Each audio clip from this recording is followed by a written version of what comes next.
నవరాత్రిలో 6వ రోజు దుర్గాదేవి శక్తివంతమైన రూపాలలో ఒకటైన కాత్యాయని దేవిని ఆరాధిస్తాం. మహిషాసురుడు దేవతలను జయించి ముల్లోకాలలో బీభత్సం సృష్టిస్తున్న రోజులవి.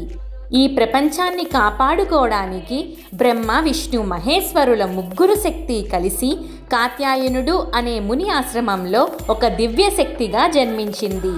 ఆ శక్తి పేరే కాత్యాయని దేవి. ఈ అమ్మవారు సింహాన్ని అధిరోహించి చేతిలో ఖడ్గం, కమలం ధరించి తన భక్తులను ఆశీర్వదిస్తూ దర్శనమిస్తారు.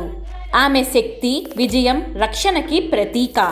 ఈ తల్లిని పూజిస్తే భయాలు, అడ్డంకులు తొలగి మనసులోని కోరికలు నెరవేరుతాయి.